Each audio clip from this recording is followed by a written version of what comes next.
Hi friends. Recently there was an invitation for me to conduct a session for the teachers, an online session, and that was conducted very recently. The topic for my session was developing effective teaching skills,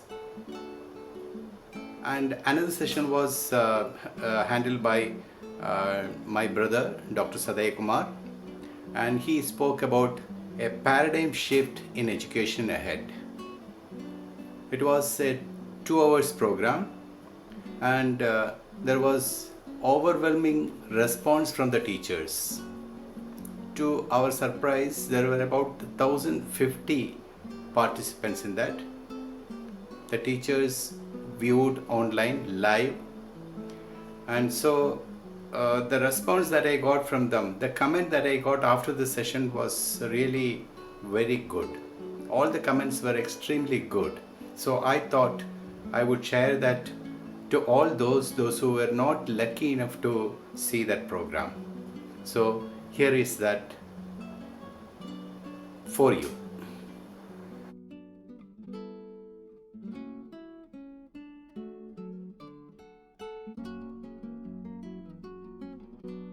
Guest today, the first session would be handled by Dr. Vinay Kumar. Abla, you're on.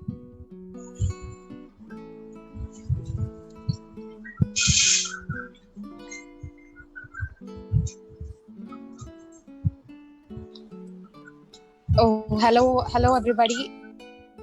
Good afternoon all. Before we begin the session, I would like to respect and thank everyone who has made an effort to join this session, and very thankful to each and every one of you who have participated in this session. This is a great privilege for me to introduce Dr. Vinay Kumar K. He is joining us from Tirupur. He is an experienced educator with more than 30 years of experience. So, Dr. Vinay Kumar is an educator, counselor, trainer, psychotherapist, and an educational consultant. We are very glad that you are here, sir. We welcome you, sir. I would like to hand over the Thank you very much. Sir. Sir, the session is all yours. Thank you, Abila, and thank you, Dinesh. Welcome to all the teachers. Good afternoon and hi to everybody present here. I would like to congratulate all the teachers present here for two reasons.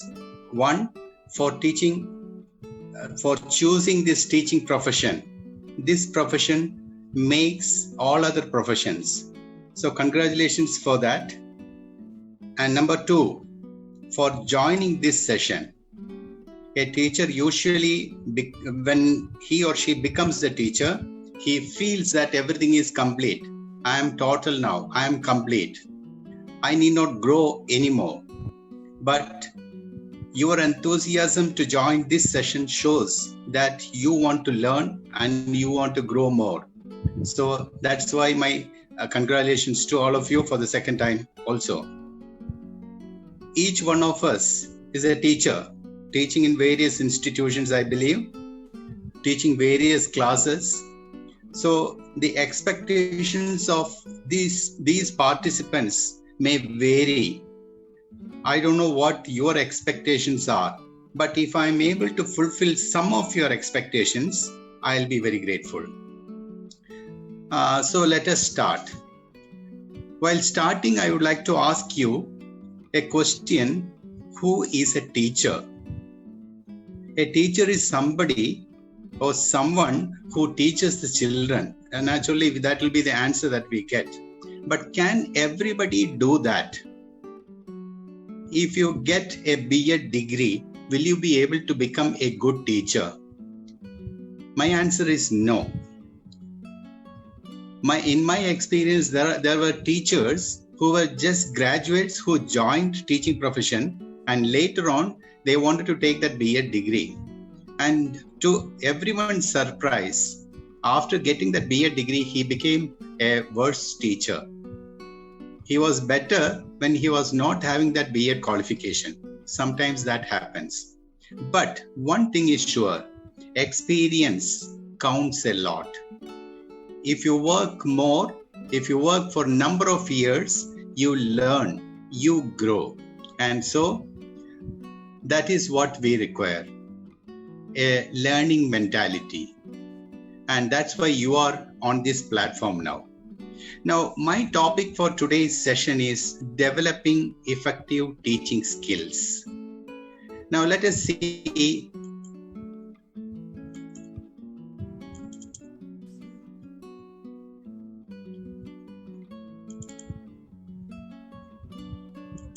It's one slide that I would like to share this slide with you.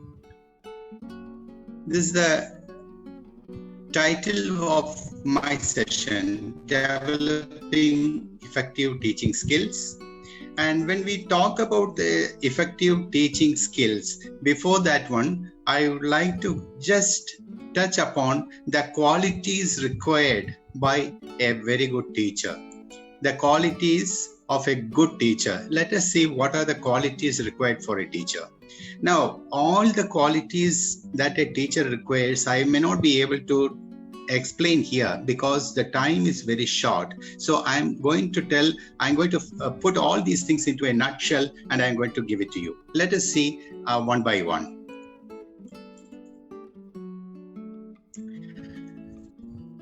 According to me, the most important quality that a teacher requires is, it doesn't mean how you talk to a student, not that.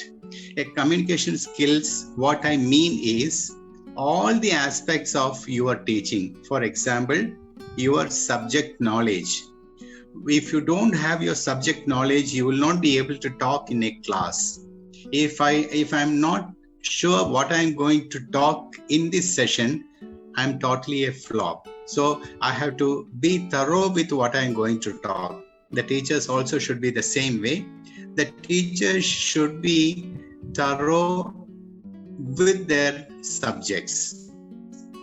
And once they are very thorough with their subject also, there can be a failure in delivering the goods to the students. That means they should know how to give the concepts to the children, whatever class it may be. Let it be LKG or let it be plus 2 or high secondary, whatever it is. The way you talk matters. So that also includes in communication skills. And when I wrote communication skills, it is not, I didn't mean only just teaching. A teacher has to deal with quite a lot of aspects. One, the students, then the teachers, employers, the principal or headmaster or the management, whatever it is, and then the students' parents, which most of us will have a headache when we think about that, and the society and the helping supporting staff in the school and the colleagues, all. So when we communicate with each one, our tone, our way of talking differs. And that's what I meant communication skill. You should be able to talk to a student in a way that a teacher talks to a student. When you talk to your principal, it should not be the same tone. The tone should be different and the wordings also should be different. Otherwise, there is no survival there. And communication skill is not just what you talk. It is also how you talk that matters the most. And your body language matters. All these things include in communication skills. Analytical ability. You should be able to analyze things in a proper way. Whatever happens, suppose you're teaching in a class and you have a satisfaction of teaching very well in a class. And at the end of the class, sometimes we'll have a complete satisfaction. I did a good job. And the next day or after 2 days, you give a test to the children and you find to your surprise that most of them get fail marks. And at that time, you cannot blame yourself or you cannot blame the students. But what should we do is to analyze the situation. What went wrong? Did I make any any mistakes? Why didn't the children understand? Or why was it that the children were not able to score good grades? You'll have to analyze everything and then make an effort to rectify it. The next thing that I present is that the teacher should be a role model. See, whenever you go to a house, when there is a small child, that child tries to imitate the teacher of that particular child, wherever she or he is studying. And when we see that child imitating the teacher, we can understand what kind of teacher that child has. My point is, a child tries to imitate the teacher. And you know one thing, when the parent says something to the child says okay, but the child obeys only when the teacher says.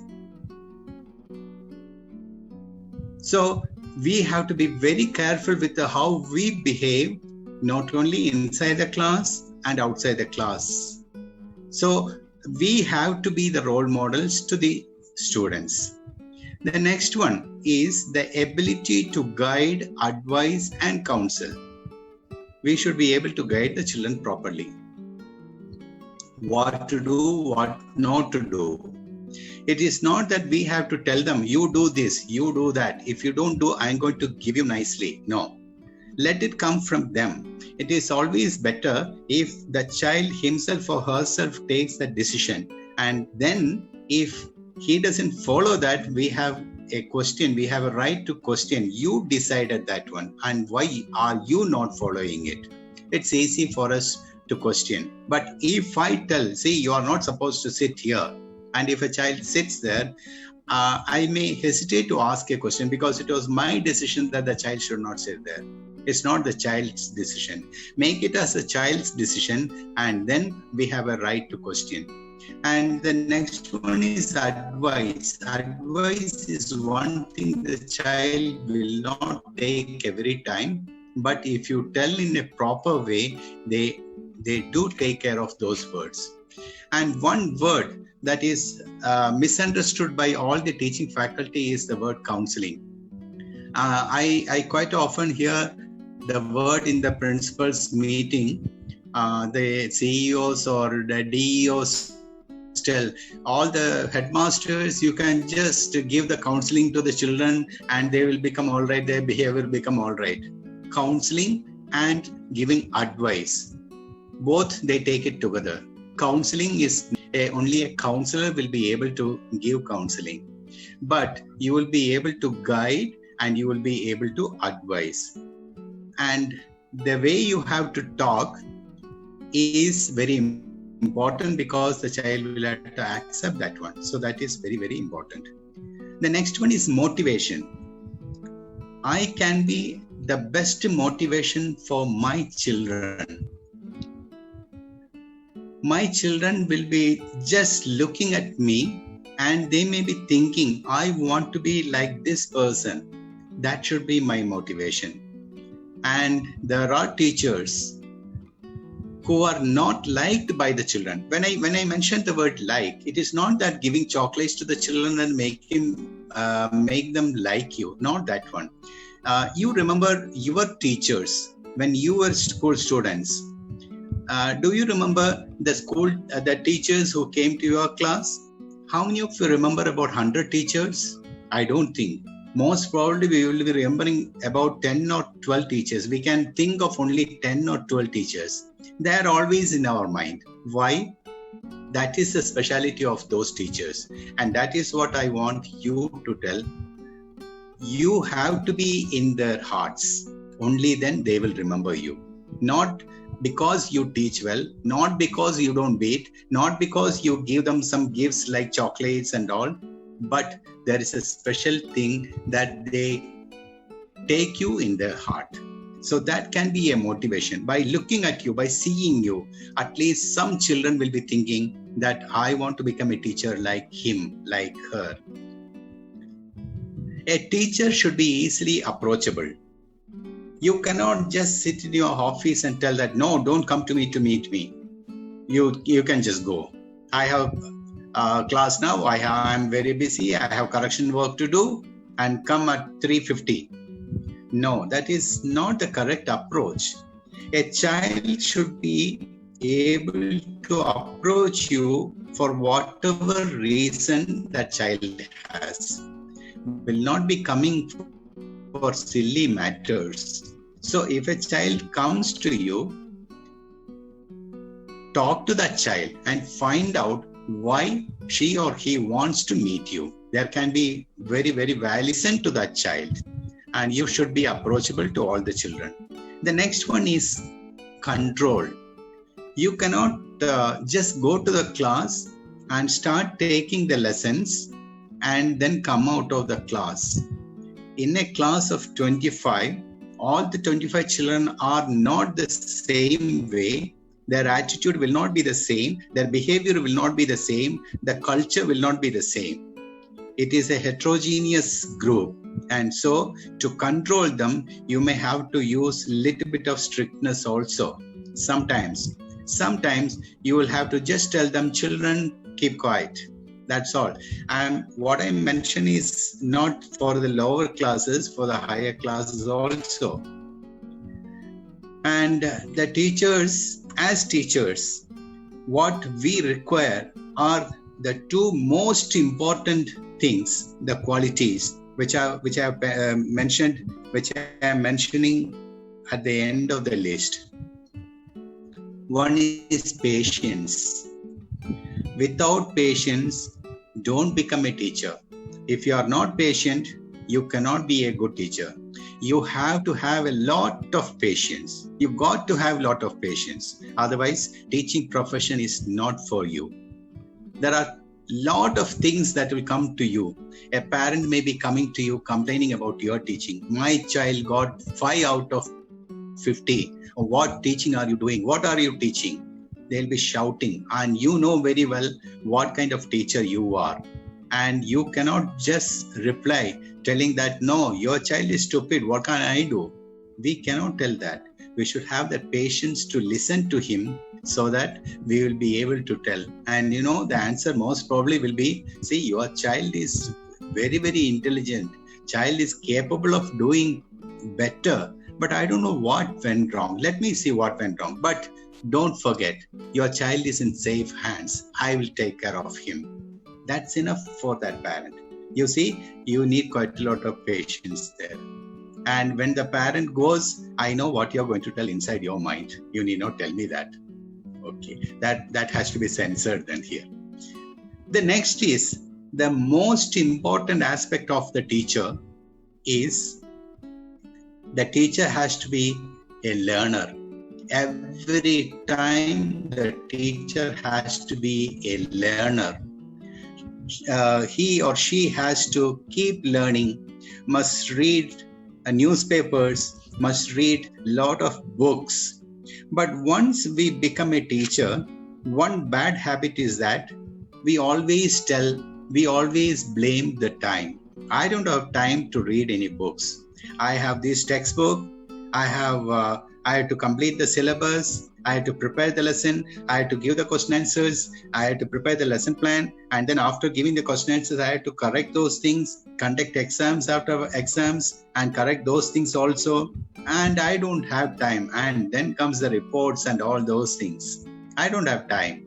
I have a family. I have to do my household work also. So I don't have time to read.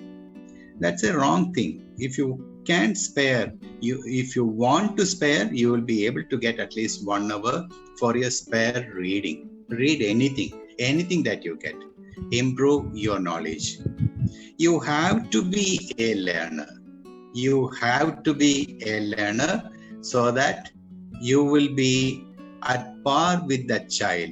The present generation children are not ordinary children.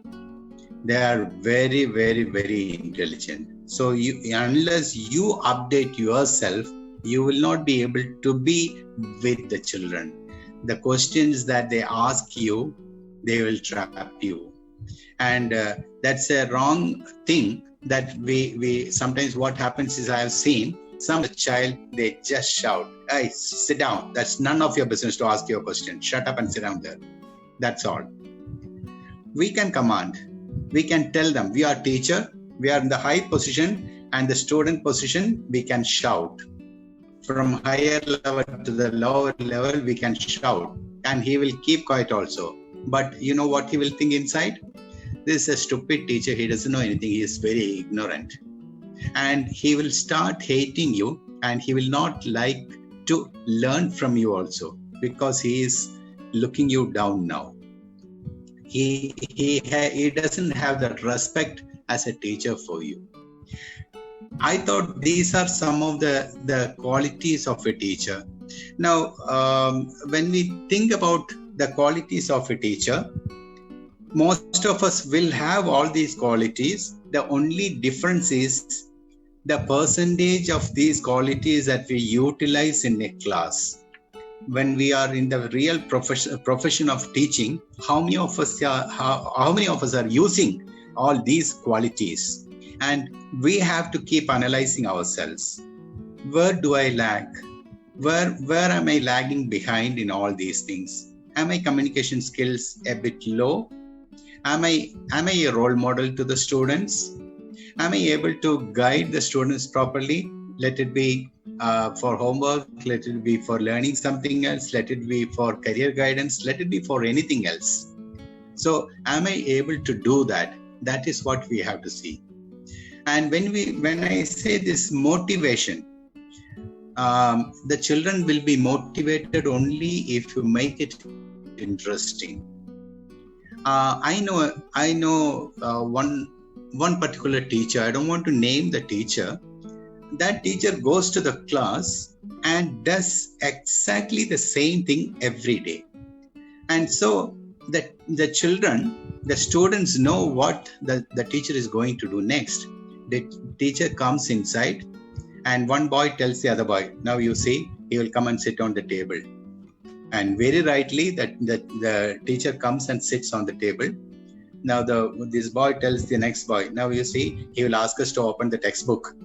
And very rightly, the teacher says, "Take the textbook, open page number 34. And this boy tells the others, "Now he will tell one of us to read first paragraph." He is able to predict what the teacher is going to do. That is not a proper motivation. That is not making the class interesting, because it is stereotyped. Make your class interesting.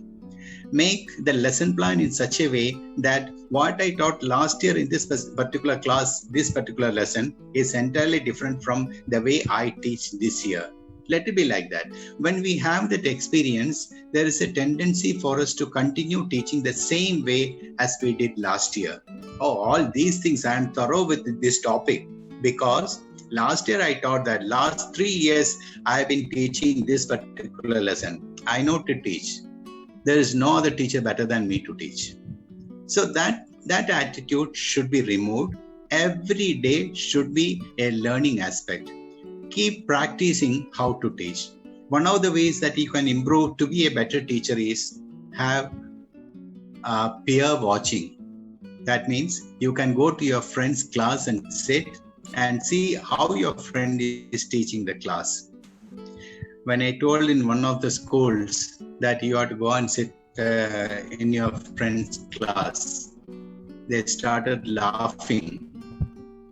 And I understood, because some of the teachers will not like others to come and sit in the class. And I asked, what is as an audience in your class? Then one other teacher stood up and asked me, "Sir, it's not that, sir. We know that there is one particular teacher who is a very bad teacher. He doesn't know how to teach properly. What's the use of going and sitting in his class?" A right question. But I told him, when you are sitting in his class also, you are learning something else. You are learning how not to teach. You remember that cricket coach who kept bowling at he was coaching some children, the batting and bowling. So he was asking one bowler to bowl to the stumps. The ball should hit the wicket. So the boy asked, "Sir, can you just show me?" So the coach took the ball and then bowled. Unfortunately, it did not hit the stumps. It went very wide outside the stumps. And immediately the boys started laughing. The coach told, "See, this is how you are bowling. You should not bowl like this. You should bowl exactly to hit the wicket." So he adjusted. Somehow he managed that situation. So like that, here also, a teacher who is a bad teacher, whom you call it as a bad teacher, there also you can see his teaching, because that from that teacher also you'll be learning how not to teach. A good teacher will give you lessons. A bad teacher also will give you lessons. Now, having all these qualifications, having all these skills, having all these qualities, can you become a good teacher? No, because you should understand the students. As I told you earlier, there can be 25 students in a class, and all the 25 students are of different type. They also have intelligence. Each one has different type of intelligence. Now, what I'm going to tell now is about that intelligence that the children have. Everyone is intelligent, including all of us. There are, according to the experts, the intelligence are divided into 8 types. That is called multiple intelligence. It is called multiple intelligence. Everyone has 8 different types of intelligences. Now, have you noticed how a child learns? Suppose a child wants to learn question answers for the next day's exam. Just watch him, how he is learning. Some children will sit and without moving their lips, he will be just reading. Some children will move the lips and eyes also will be following the lines where he is reading. And some children will read loudly, and some children cannot sit and read, will walk and read, and some children, they will show. Each child has a different way of learning.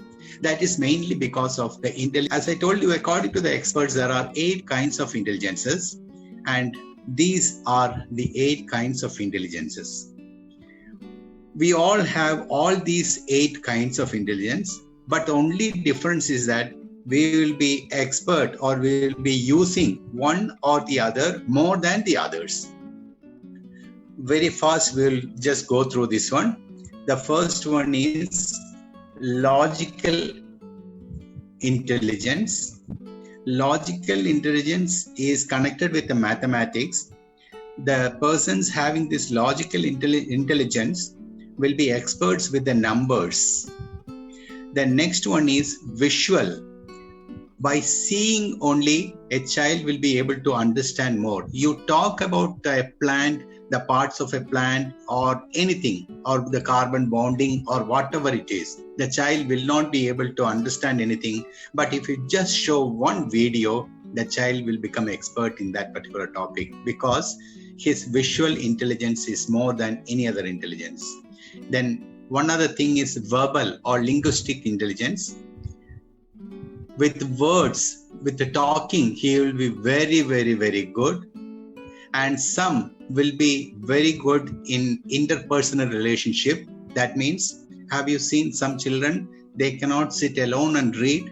They have to be with a group. They will prepare something with a group study. They want a group, and then they will be studying very nicely. Their intelligence is interpersonal relation.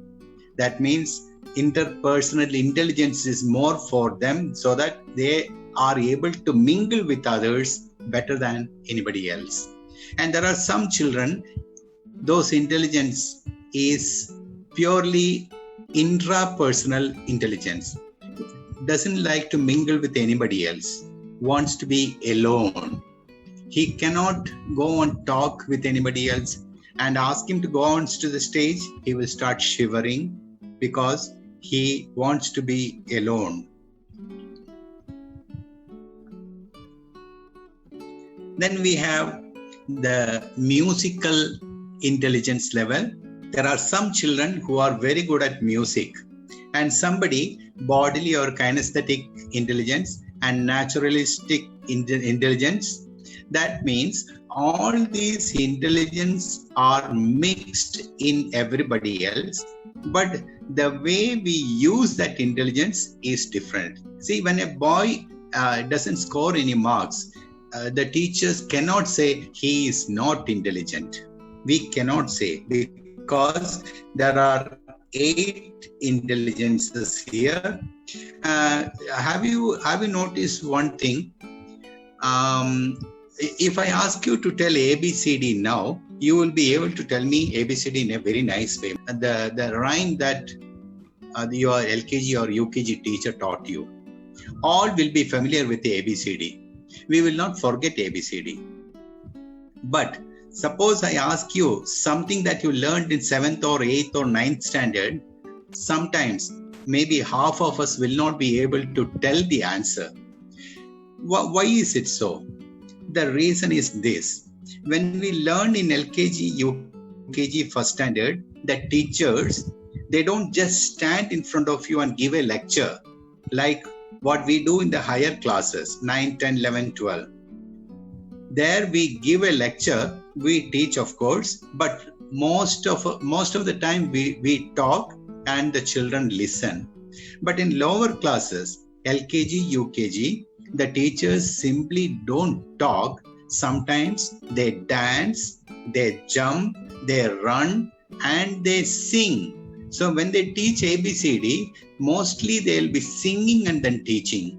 And because of that, all the intelligences will capture that ABCD, and I know it very well. And if you go to the LKG, UKG classes, the KG classes, you can see on the walls, all the 4 sides of the wall, there will be the posters, ABCD's posters, and 1, 2, 3 posters. So what I'm getting is, every day when I go to the class, I am able to see those things. When I am able to see, my visual intelligence works more and it captures, and I don't forget those things. Even now, I know ABCD. Even now, I know 1, 2, 3, 4. But as I grow, the classes where the other teachers come and teach, they don't teach the way the LKG teachers taught me. And so what happens is, I start forgetting things. Not because the teachers are bad, but we are not tapping all the intelligence of the children. So once we are able to tap the intelligence of all the children, then they become experts. So this is one other aspects that we have to take care. Some teachers, what happens in the class is, they explain a concept very nicely, and after explaining, maybe 1 or 2 others will ask for clarifying some doubts. And what happens is that the teacher explains the same way as he or she taught before. The child will not understand anything. And so what happens is, you will be able to explain it in a different way. If you are able to explain in a different way, and then the children will understand. So when you are trying to teach a concept to the children, try 2 or 3 different methods so that all the children can understand. Suppose I have only lecture method, the children, those who are able to understand by hearing, will catch that and they can score marks. But the others may not be able to, because their intelligence is something different. Okay, now the teachers have all the qualities, and we are taking care of all the multiple intelligence of all the children. Now there is one more factor that is blocking us from performing in a very better way. That is the learning disabilities of the children. I am sure many of you will have this in your mind. I have 2 or 3 children. However much I teach, they are not able to grasp, they are not able to score marks, they are not able to learn by heart. This is what the teachers tell. There can be many reasons for that. Some of the reasons I can mention here. I cannot go in detail with this one because this itself is for a session, and so I'll just mention these things. Some of the common disabilities that we can see in the classrooms of the school are these things. Dyscalculia. The teachers must be familiar with this one because most of all the teachers might have completed their B.Ed, and in B.Ed they have started including about the learning disabilities also. And so the teachers must be very familiar with this one. Dyscalculia is a child having difficulties with the calculations, mathematics, numbers. And dysgraphia. Dysgraphia is the disability of writing. The child will not be able to write anything. Dyslexia, I need not tell anything else because after that film, Tare Zameen Pe, most of us know what dyslexia is.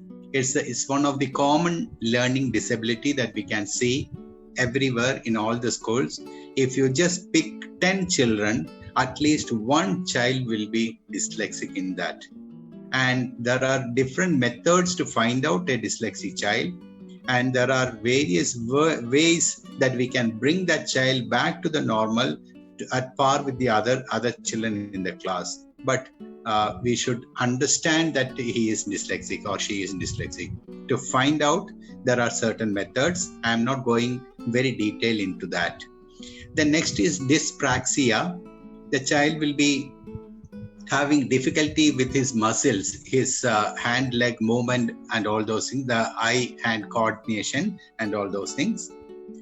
There are difficulties for the children with oral and written language disorder. Maths, he will be excellent. He will be very good in drawing.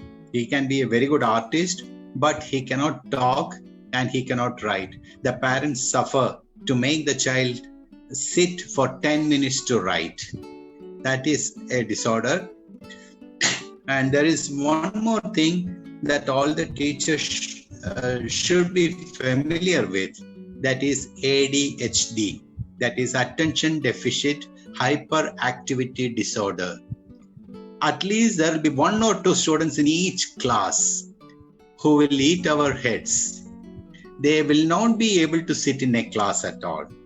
They will be very restless. They don't want to sit. They just want to move around. And if you are going away from that child, the child doesn't like, he wants your attention. It is almost like attention seeking. So you have to give your attention to that child every time. But I'm going to the class for a 40 or 45 minutes period. How do I concentrate on that particular child for 45 minutes? It's a Herculean task. It's very, very, very difficult. But what I mean is, in case we have all the qualities of a teacher, we have all the skills of a teacher, and we know about the multiple intelligence of the students. But even then, there are some children, because of these problems, can be lagging behind in studies. And we will have to take them out and have one-to-one teaching. That's the only remedy that we can have. And it is time that you discuss this with their parents so that the parents will be able to give the remedial measures. Taking them to a counselor or a school counselor will be the best idea for them, and you can take them. Whatever happens, so whatever thing is happening, what we do is teaching. We teach in the class, we teach the students, and our idea is make this child know things. Now, this is a competitive world. So what is happening is mainly now, there is a change in the attitude of the parents. The parents don't want the child to know things. The child should get marks. The paradigm has shifted to that actually. I don't mind if my child is not getting any knowledge, doesn't matter, but my child should get the mark. That has become the attitude of the parents. So now that the teachers have a small problem here. Should I teach the child to give him knowledge, or should I teach the child to make him score marks? Both are different things actually, because the examination pattern is such that unless you learn by heart, you will not be able to get the marks. And if you want to concentrate on the marks, then you will not be able to teach the concepts in a better way. What I feel is that mark is going to be only secondary. What we need is make the child think. I put this line with the quotation marks or underline or different font or different color. Take it from me. If you are a good teacher, what you should do is make the child think. And there cannot be any other better teaching than that. I hope I have covered most of the aspects now. Since the time is very limited, I will have to take leave now. So thank you very much for your patient listening. I will hand over this session back to Dinesh, where you can bring in Sadaya Kumar, please. Bye. Take care. See you all.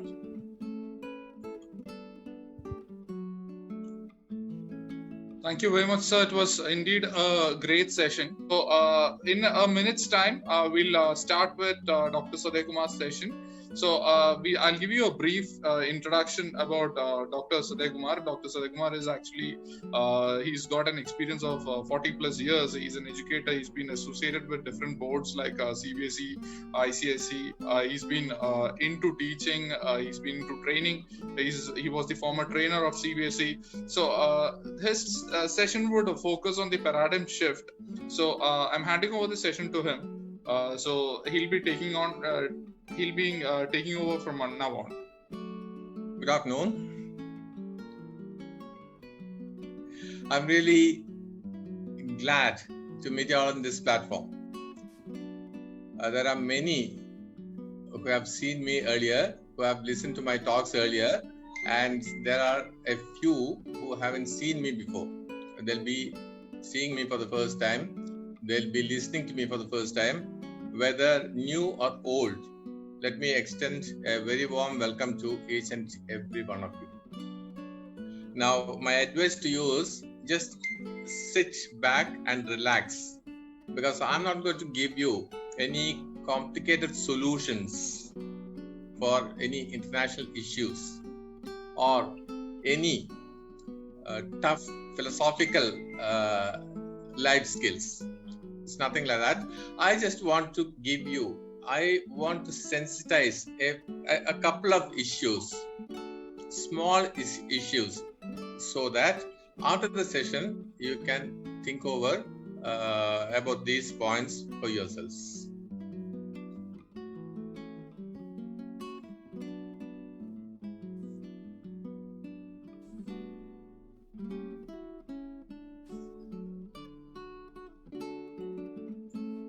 Are you able to see the slides?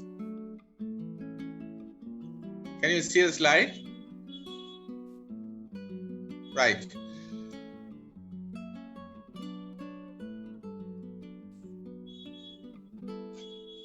All right. Now, what did I do there?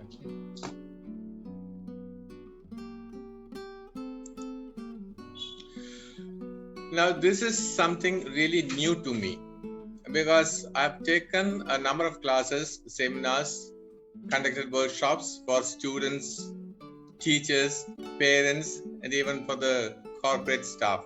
But you know, in those cases, the participants used to sit in front of me. You can see in this picture. They used to sit in front of me. I could see them. I could look into their eyes. I could speak to them, I could ask them questions. I could collect answers from them. I could give them some tasks to be done in the auditorium itself. And then I could give them some rewards like this whenever they gave me the correct answer.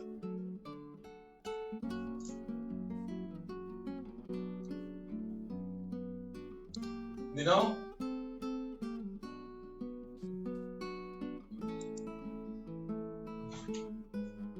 camera? It's on. So, but now just see the condition. The speaker is just sitting in front of a computer screen. That is, I am sitting in front of a computer screen and I'm talking to myself. I can see only my image in front of me and I'm talking to myself. Assuming that there are many who are listening to my talk. So that's quite different. I belong to the old generation, as you know, and so naturally it's very new to me. But you know, these new things, everything that is new will become normal later on. In due course, every new will become normal. Okay, now that's quite common. Everyone knows about that. But still, I can give a number of examples for this.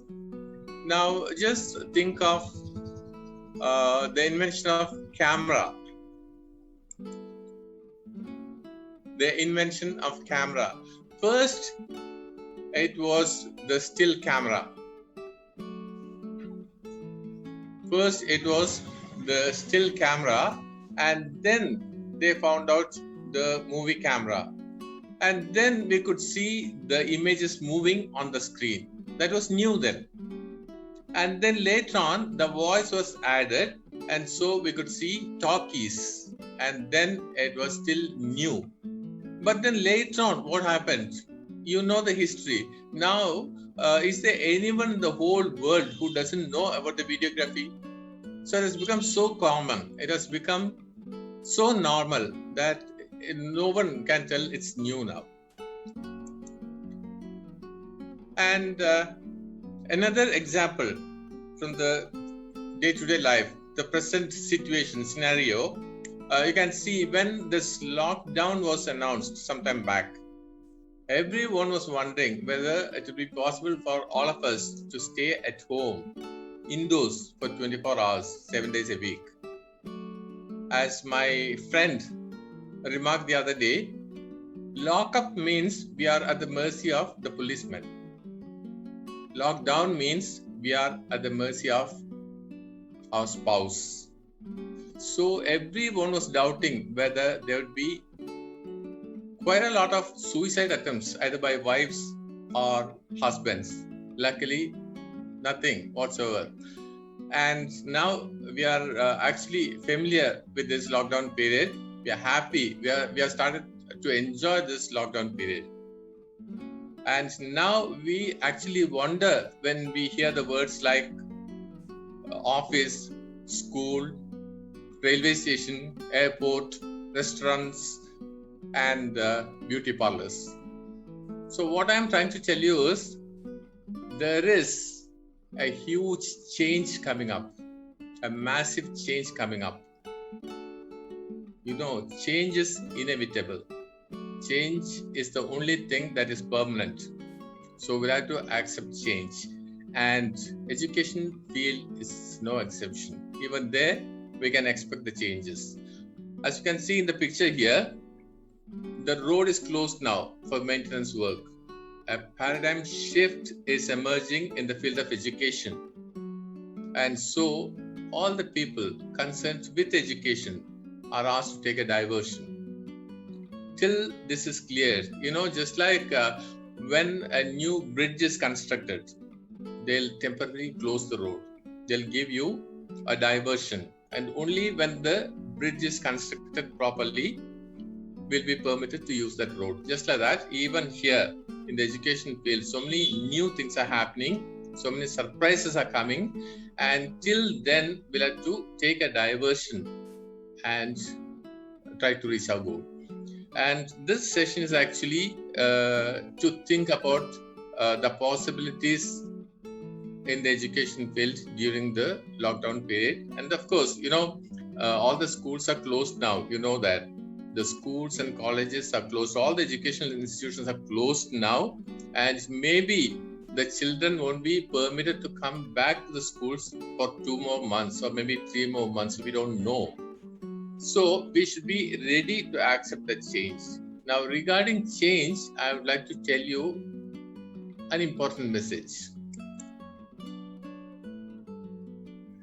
As I told you earlier, change is inevitable.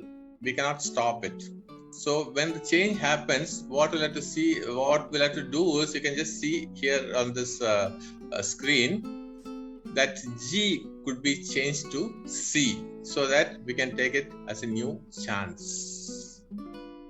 And regarding change, what advice I have to give you is, if you change before the change changes you, you are successful. I'll repeat. If you change before the change changes you, you are successful. But if you change along with the change, you can just survive. That's all. You are a survivor. If you don't change even after the change, you are the loser. You are doomed. You'll be left behind.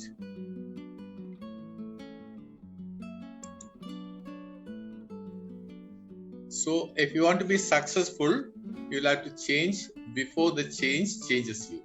And if you're not changing at all, you'll be left behind forever. You will never be able to catch up. Of course, maybe you can go faster, but the direction, unless your direction is not proper, you will never reach the destination.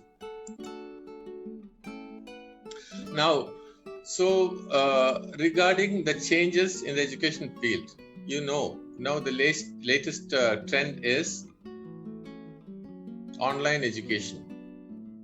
Because I've already told you, we have lost quite a few months of teaching in the school. Even last year's exams are waiting. Still, the children haven't completed their exams for the last year. And the new year will have to be started. Already some 2 months classes have gone, and maybe 2 or 3 months of classes we won't be able to conduct properly. Which means that the next year's batch will be losing nearly 3 or 4 months of classes.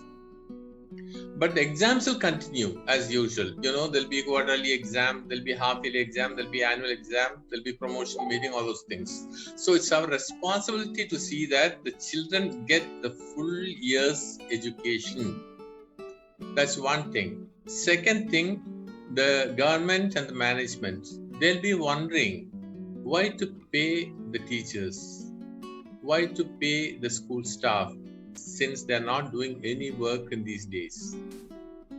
So I think it's our duty as educators, it's our duty not to waste this time, but to continue with some sort of teaching. Otherwise, what will happen is, if the children come back to the classes after, say, 4 months, they would have forgotten every basics of all the subjects. It will be difficult for them to continue. It will be more difficult for the teachers to teach them again. So it is better to keep them engaged, and it is better to keep even the teachers engaged so that they can rightfully claim their salary. Now we have got enough time, and since it's online, you can take your own time and location for such classes. One, you can have enough time to go through the syllabus. You can frame your own year plan. You can cut down the year plan into different slots.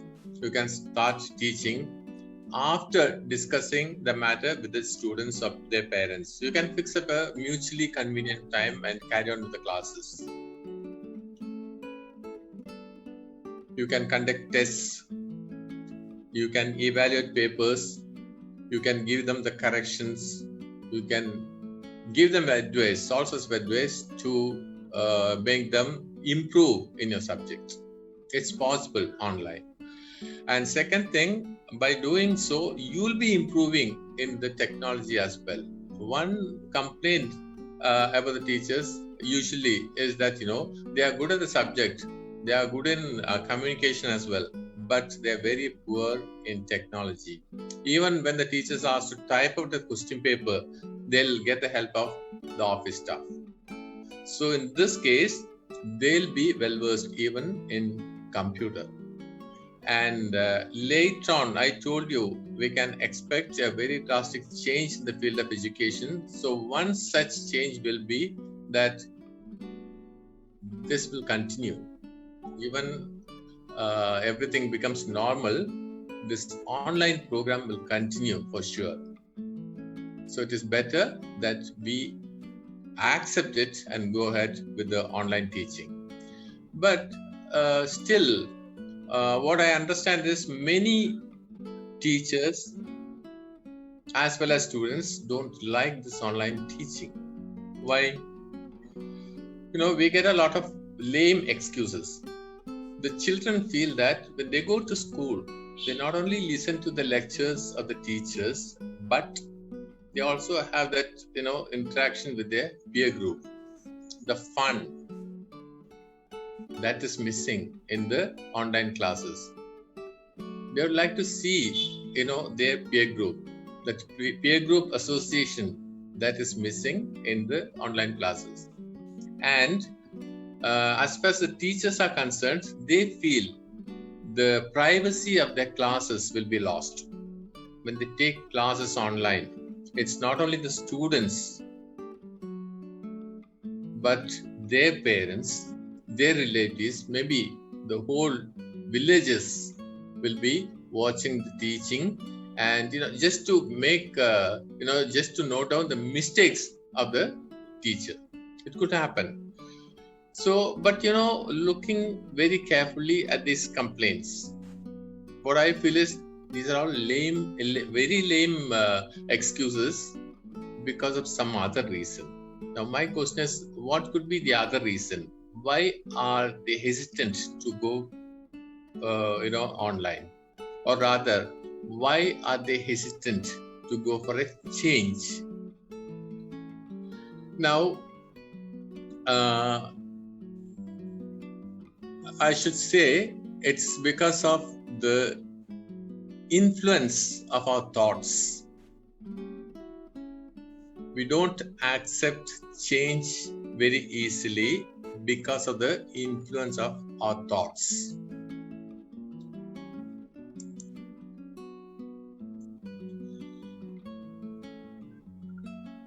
Just see this one. It's a Monday morning. And the mother is waking up her son. Just imagine this scene. Mother comes, "Sonny, get up. It's getting late. It's Monday, you have to go to school." And son says, No, ma, let me sleep for some more time. The mother says, No, it's time for the school. Get up. You'll have to go. You'll have to reach the school on time.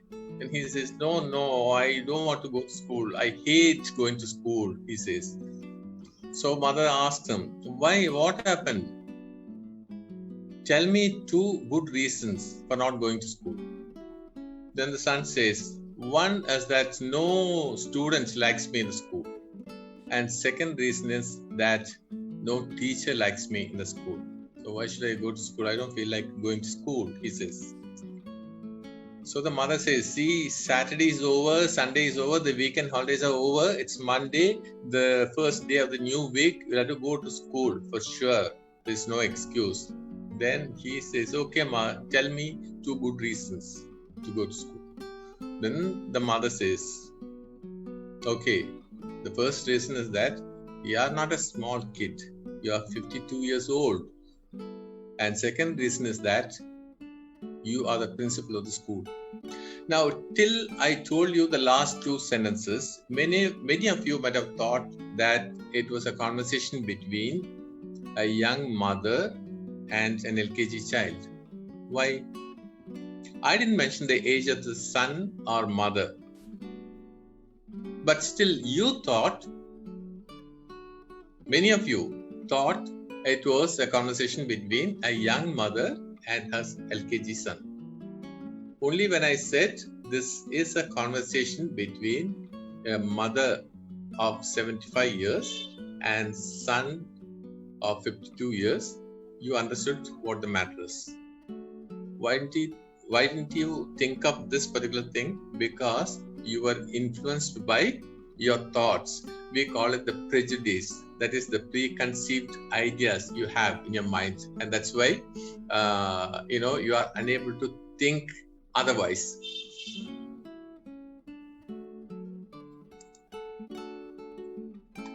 Now, the influence of thoughts, actually, that is the prejudice you have, that is the preconceived ideas what you have in your mind. Now, this is actually controlling your education. And we can just divide it into 3 parts so that it will be easier for you to understand. It's nothing new. You know it. I'm just sensitizing this so that you'll start thinking about these points. The first one is mindset. I told you, if your mind is set on certain things, it's very difficult to move your mind from that spot to another spot. In other words, you won't be able to come out of that box. That's it. Now, the other day, I noticed a teacher teaching in a lower class. The teacher was teaching a child addition and subtraction. So the teacher gave this child 2 chocolates. Take these 2 chocolates. Now I'm taking 1 back. How many left? The child says 1. Okay. Now I'm giving you these 2 apples.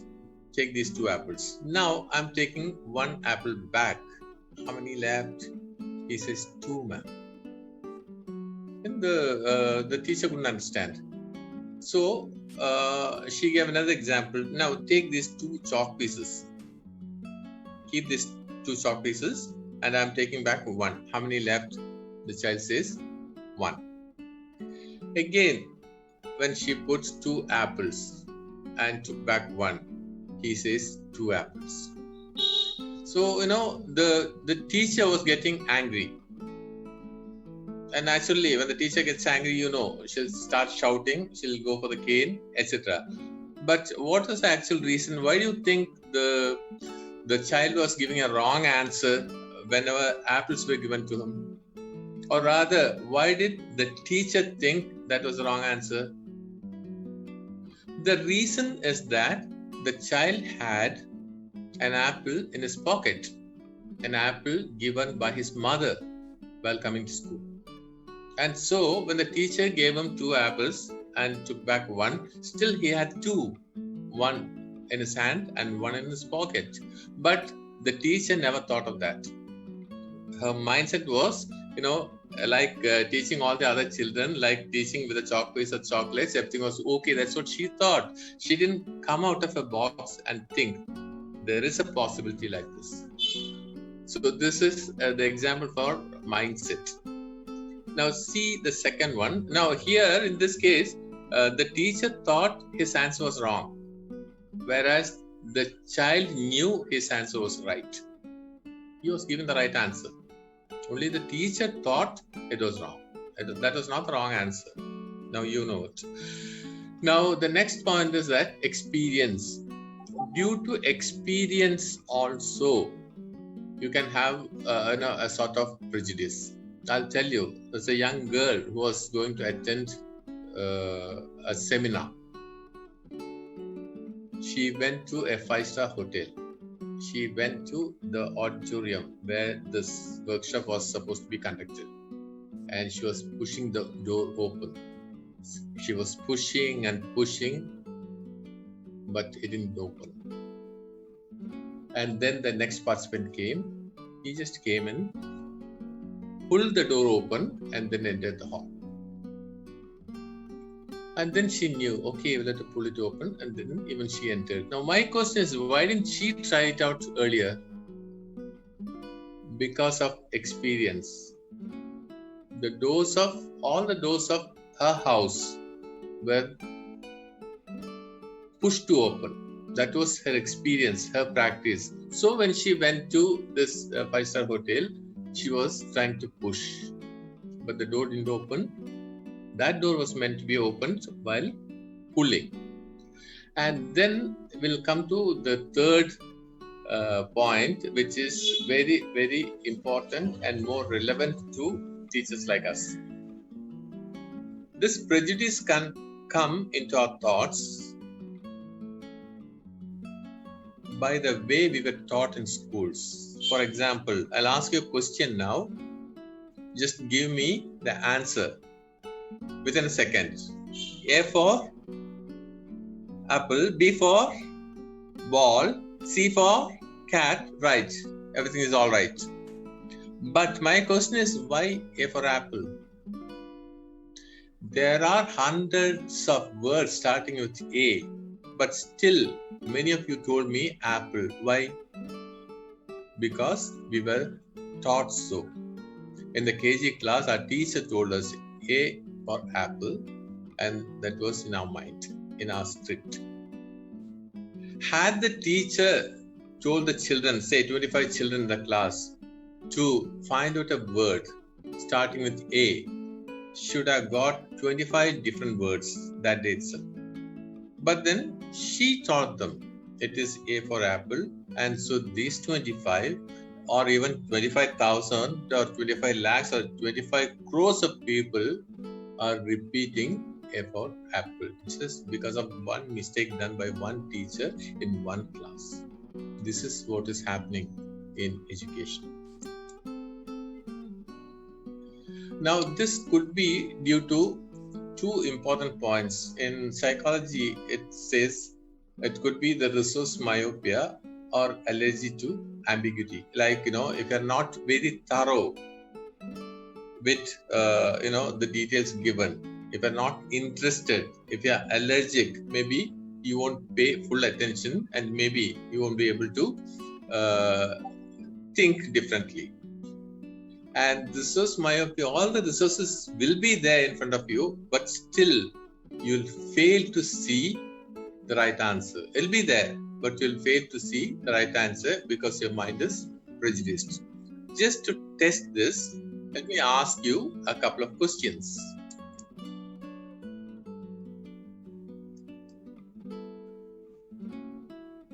This is a square area.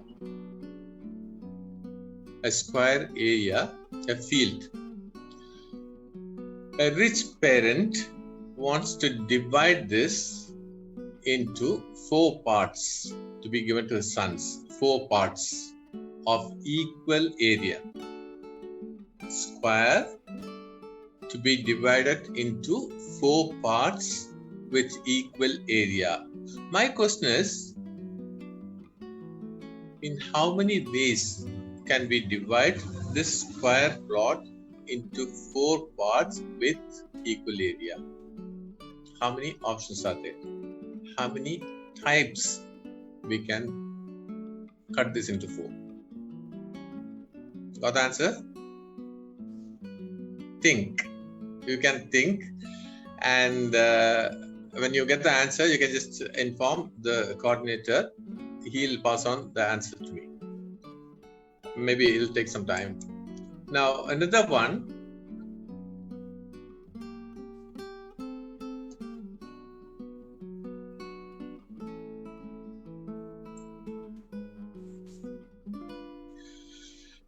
Another one, just see, there are 4 flower pots kept here. 4 different flower pots. See whether you can arrange these 4 flower pots in a way that the distance between 1 and 2, 2 and 3, 3 and 4, 1 and 4, 1 and 3 are the same. The distance between pots should be the same. All pots should be the same. Can you arrange these 4 pots like that? Think. I'm sure you might need more time. You can just work it out till the end of this session and pass on your answers to the coordinator.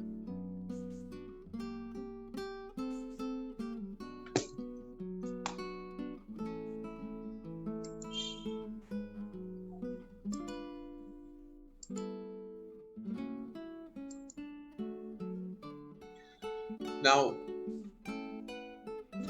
why is this happening?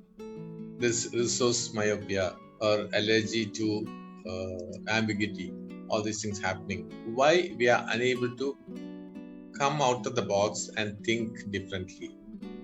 One reason is that you should think about the human brain. Human brain consists of about 10 to 20 crores of brain cells. 10 to 20 crores of brain cells. But it is found out that an average person uses only 10 to 12% of the brain cells throughout his lifetime. Only 10 to 12% of the brain cells throughout his lifetime. Which means that the most intelligent person who has done everything wonderful in his life has used only up to 12% of the brain cells. So how can we imagine that we'll be able to come out of the box and think in a different way? Another thing which is even more important is the structure of the mind. You can just see. This is the picture, an imaginary picture of the mind, human mind. You can see it is just like an iceberg. When I say iceberg, I'm sure you would have seen the iceberg either in movies or in pictures. About 12% of the structure is above the water level. The other 88% will be underwater. That is how it is seen in the seas. And that is how Titanic collided with an iceberg and sank Titanic ship. Okay, because we don't know what's the size and shape of the hidden part. We'll see only the outer part, which is only 12% of the whole structure. Human mind is like that. Whatever you see outside, that is whatever we have to show others outside will be decided by this part, 12% part. All the others will be here.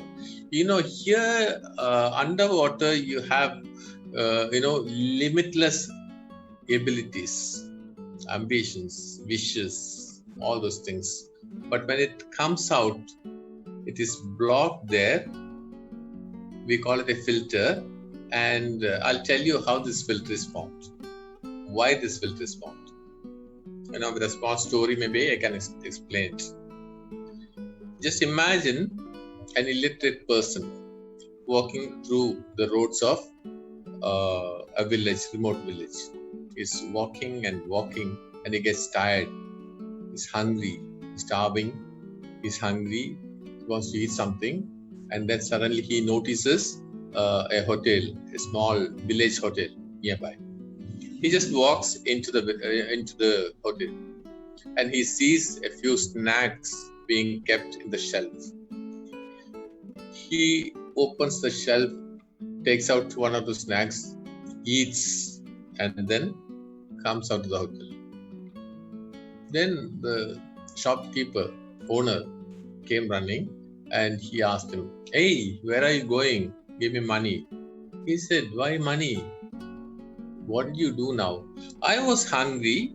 I saw the snacks there. I ate the snacks and I'm going now." He said, "These snacks are not meant for you to eat. It's meant for sales. I'm selling them. I should get money for what you're taking from there." So he had no money, naturally. So the result will be naturally he was beaten up very badly by the shopkeeper. Okay, but that was a lesson for him. It was a lesson. Next time, even if he is dying out of hunger, he's falling in front of that particular hotel or any hotel for that matter, he won't enter the hotel asking for anything to eat or drink, because he knows now that unless there is money in his pocket, he cannot do that. It's a lesson he learned. It's a lesson he learned. That lesson is the filter on top. Okay, earlier he had no filter, and so he went there and took the snacks. But now he has that filter. You know, as you grow, you'll have more and more filters, and that is why you are becoming hesitant to do certain things. For example, most of you sing very well at home, especially in the bathrooms. But when somebody asks you to sing on a stage, you hesitate. Why? Maybe you might have had some bad experiences earlier when you sang on the stage. Maybe people might have thrown stones at you. That could be the filter here. And that's why you stopped singing publicly. That could be the reason. So what I'm trying to tell you is, as you grow up, you learn a lot of lessons, and these lessons act as a filter on top, so that whatever comes up to the subconscious mind, all those things won't come out to the conscious mind just because of the filter. Now, this is the reason why people don't go for a change. This is the reason why people actually don't like to change. They'd like to, be in the comfort zone itself. This is the reason, this filter. Now, if this is the result of education, do we need it? Actually, by education, what we want is information, a lot of information, and this information gives a sort of formation in the mind, and then the children will come out transformed. They'll have a transformation. This is the main aim of education. But if the education is limiting your abilities, your talents, your initiatives, and then do we need such an education? It's debatable. There was a very controversial book published long back, Deschooling Society by Ivan Illich. He had written very clearly, by sending the children to schools, we are limiting their abilities. They are not developing, they are not improving in any areas, but we are limiting their abilities. We are controlling them. We are stopping their initiatives. That was his argument. It's a very good book, but it was banned for some time. I don't know whether it is available now or not. And I'm not supporting his argument, but there is some truth in it. That's what I want to tell you. Now, my advice to you is, dream the impossible. You don't stick to your comfort zone. Come out of it and dream the impossible. And let's do something very useful for the children, the citizens of tomorrow, the next generation. So for that, I'll just give you one more example, then you'll understand. The other day, I was sitting in the office of one of my friends. He's a principal of a very big school. When I was sitting there, one of the teachers handling the primary classes came there with a complaint. She was dragging a boy of first standard or second standard. Her complaint was that the child never wished the teachers. The child refuses to wish the teachers in the morning. That was a complaint. So the principal asked her whether you advised him, whether you corrected him. She said, yes. How many times I told him to wish me? How many times I told him to wish other teachers? He doesn't do it. Even yesterday he didn't do it. Even yesterday he didn't do it. Even today he didn't do it. That's why I brought him here. So the principal asked the boy, why don't you wish the teachers? He innocently said, I don't remember, sir. I don't know. I didn't think of wishing the teachers. So the principal told the teacher, instead of scolding him, instead of frightening him, why don't you do it in this way? Tomorrow morning, when you see him, you wish him, "Good morning, Ramu." That's enough. Ramu will wish her back, "Morning, ma'am." Day after tomorrow, again, she should wish him, "Good morning, Ramu." He should return it. Third day, again, she should wish. He should return. Maybe from fourth day onwards, he himself will start wishing the teachers. So, that is how we should think. We will have to think differently how to approach a problem. Now, when I'm telling you all these things, you might have thought there is no one here who thinks out of the box. Everyone is like this, sticking to one's own comfort zone. It's not like that. There are people, who have been thinking outside the box. That's why we have got so many scientists like this. For example, Newton. When we sit under a tree and if a fruit falls on our head, what will we do? We'll take it, we'll smell it, we'll see whether it is ripe enough to eat. That's what we do. But Newton, he started wondering why it came down, why did it go up? And then he did all his calculations and then found out the theory of gravitational force. So there are people like that. So there is no rule that others cannot become people like that with thinking abilities out of the box. We have to approach differently. That's all. Now, before I end this session, there's a jackpot question for you. I'll ask you a question, and you can just work it out and give the answer to the coordinator.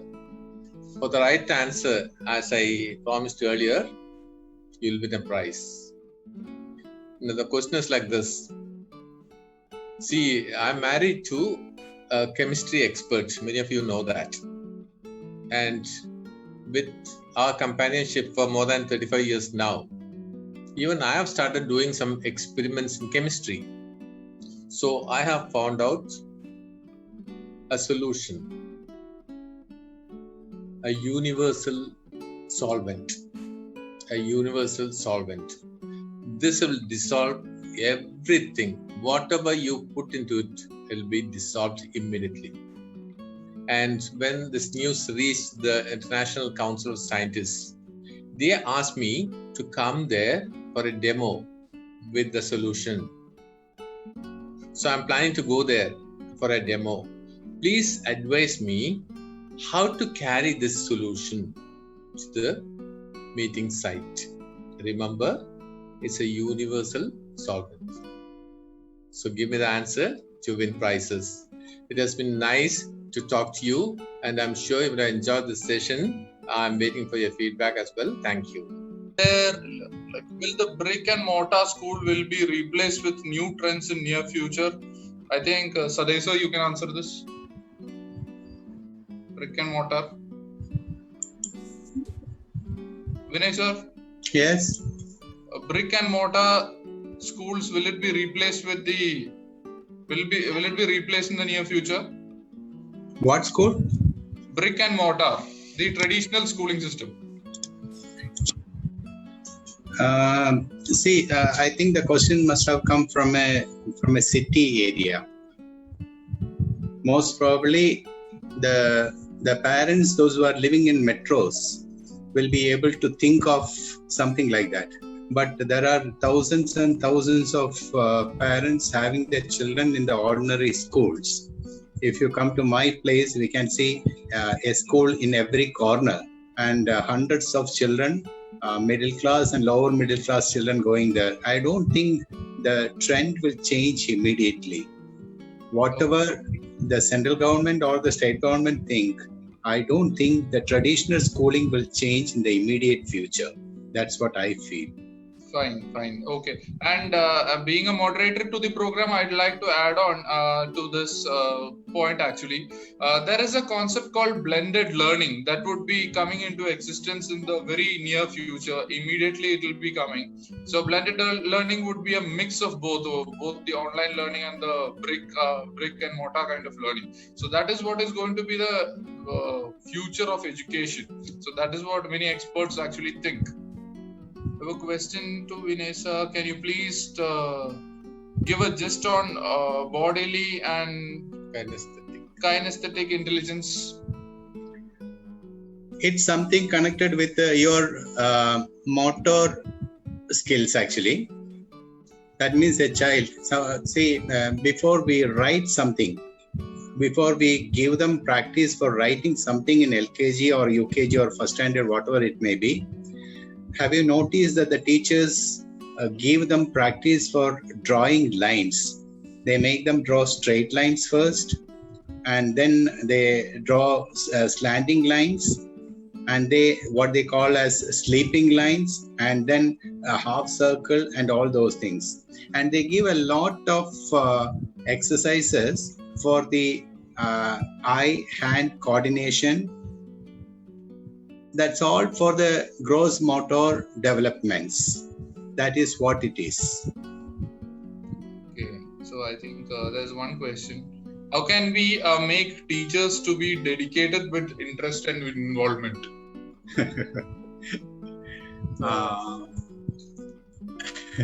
I think previously there was a great person, Bernard Shaw.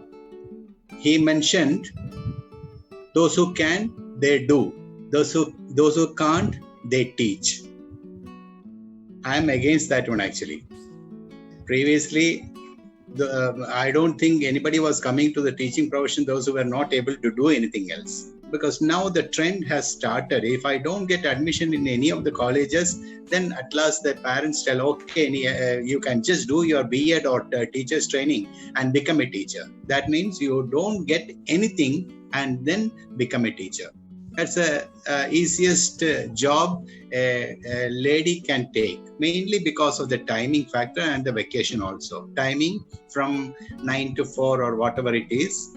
And also the vacation. You will get after each term you get the vacation, and you will have the summer vacation and other holidays also.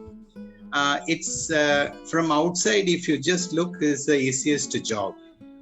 From 9 o'clock to 4 o'clock, and then you are back home and you can be with your family. But that's not the thing actually. It is a 24-hour job actually, 24/7 job. People outside the education circle may not be knowing that one. And I mentioned at the beginning of my session, I congratulated the teachers for one reason, for becoming a teacher. Because teacher's profession is the profession that creates another profession. A doctor cannot make a teacher. A doctor cannot make an engineer. But a teacher can make a doctor. A teacher can make an engineer. It is in him, in the teacher, that capacity is hidden.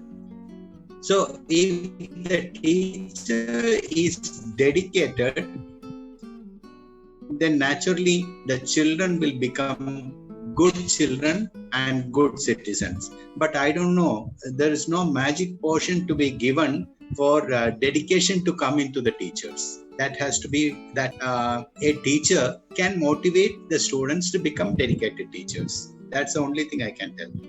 Dedication cannot be taught. Okay.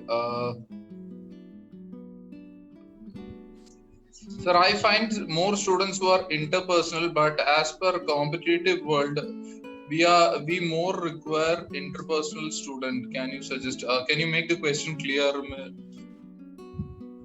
What is that one? Just read that again. I find the students more interpersonal, but as per competitive world, we require interpersonal. See, it differs. Again, it is not what you are going to take, what course you are going to take. That is not the thing. What intelligence one has within, that is the thing. So if a child prefers to read alone, just leave him alone. That's all. You cannot force it. You go to the neighbor's house, sit with that person and read. We cannot tell that. You have to leave that child as he or she wants to learn. That's the only thing. Some will have the capacity of having learning better in a group study, and some will not have that. If I study alone, I can learn better. So what is the point in forcing me to be with another child to share my learning? That cannot be done. Leave alone. And also the another factor is the time of learning. Most of the parents force the children to wake up at 3 o'clock or 4 o'clock in the early morning to read. They tell that that's the right time to read. But there are children I know that they are very, very comfortable learning up to 12 o'clock or 1 o'clock at night and sleep and wake up late. There's no harm in that. What they prefer, let them do that one and leave it to them. With your guidance, they will be able to do it in a better way. That's the only thing. Now, in this particular generation, having a lot of screen time behind them, you have to be a bit careful with what they are doing. That's my only thing. That's all.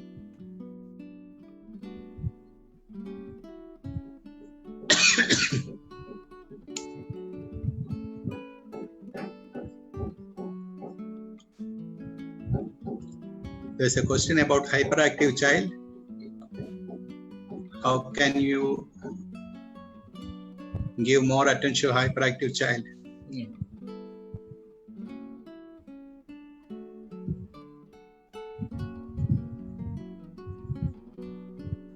How can we? Yes, Vinay sir, please. Yes, hyperactive child. It's very difficult to give particular attention in a class because all the teachers are very eager to complete the syllabus. And I have heard quite a number of teachers telling to their principal, I have covered the syllabus. You know the meaning of covering? Covering is packing it very nicely. You have a syllabus, you are not covering it, you are uncovering it actually. So don't use the word covering the syllabus. I have completed the syllabus, you can say. Please don't mention I have covered the syllabus. Don't mention that one. So they are very eager to complete the syllabus. So when you get about 5 periods a week in a particular class, to complete the syllabus, you will have to struggle.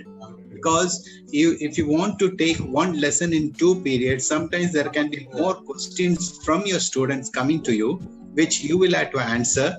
And so the time factor, you will not be able to restrict. Sometimes instead of 2 periods, you will have to take 3 periods for that particular lesson to complete. And so you will not be able to do that one.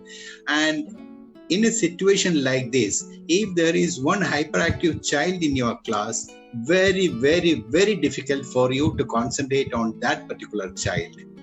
The hyperactive child should be taken care of by the parents only, not in the school. It's very difficult for us to take care. As a teacher, I found it very difficult. I don't know how the other teachers are managing. Because you cannot come from that child. Most of the hyperactive children will be attention seekers also. They want the attention of the teacher to be focused only on them. I remember one of my students in my school, when teacher just came a little bit away from that student, and that student with his hand, he just banged on the desk and made a big hole on the small table, wooden table. It really happened. So attention seekers, the hyperactive children can be very difficult to deal in a regular class. I'm not telling they should not be sent to the school. Depends on the teacher, how the teacher can manage.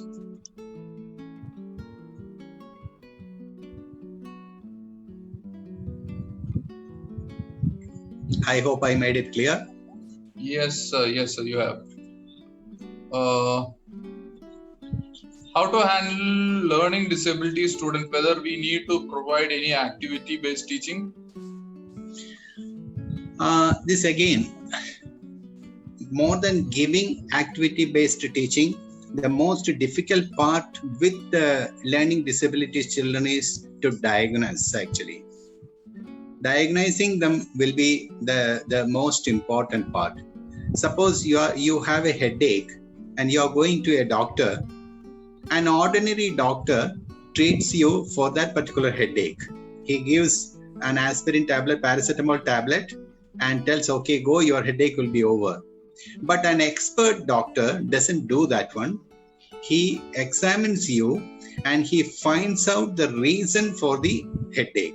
Headache is not a disease, it's only a symptom. It's a symptom of something else. So that expert doctor finds out the correct cause for the headache and he treats that cause instead of simply giving the tablet for the symptoms.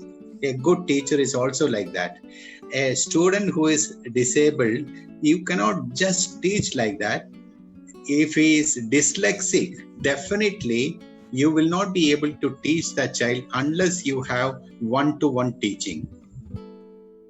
All our great scientists were dyslexic. You know the story of Thomas Alva Edison. When he was a child, he was sent out of the school. He attended school for only a few weeks and he was sent out of the school by the teacher and the principal, and his mother took care of him. His mother took it as a challenge and gave the education to Thomas Alva Edison. You see how great he became? It's not a disease. A learning disability is not a disease, so it can be made all right by having one-to-one teaching. By teaching from the level of the student, we can bring the child up and definitely we can make him reach up to the standard of at par with the other students. It may take 1 week, sometimes 1 month, sometimes 1 year, but it's sure that the child can be a normal child in due course of time. Okay, fine. Sir, I have a child with speaking and writing disorder. Parent is unwilling to accept. How do we address this issue? It's very, very difficult if the parents are not friendly, if the parents don't accept that, because nobody will like to hear that their children are dyslexic or they have the learning disability or anything else. Unless you have the support of the parents, you will not be able to do anything else. Somehow you will have to manage telling the parents about the disorder. And one thing that you can do is most of the parents will be sending the children for tuition. So you can catch hold of the tuition teacher and tell the teacher how to take care of that child. Because in a class, in a normal class, the teacher will be helpless to take care of the child, a child like that.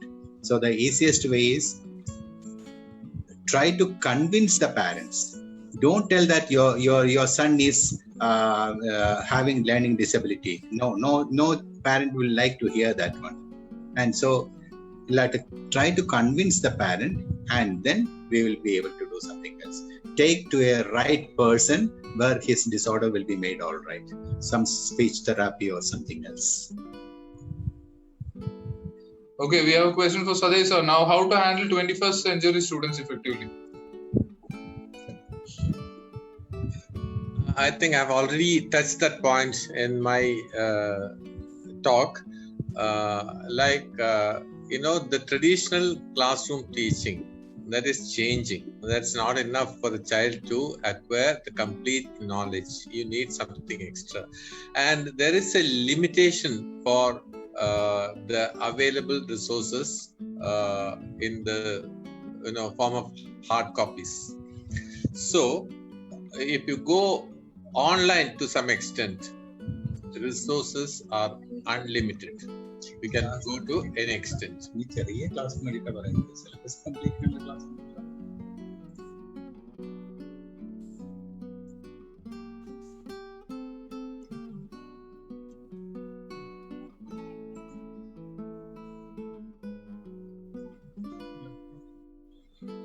Let's see. We are getting many questions now. I think how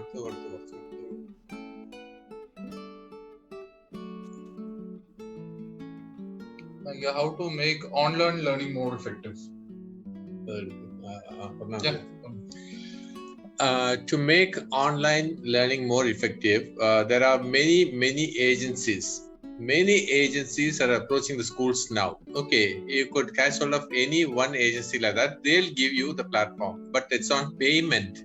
And then, or you can compare agency to agency. You can compare. You can find out which is the better one, and then go for that. They'll give you the platform. Plus, they'll give you even the resources like the software, all those things, ready-made videos, everything. But if your teachers feel that they are able to make it better, you give them only the platform. That will do. But as I told you in my talk, though they may feel it's new, it will become very normal within a few months.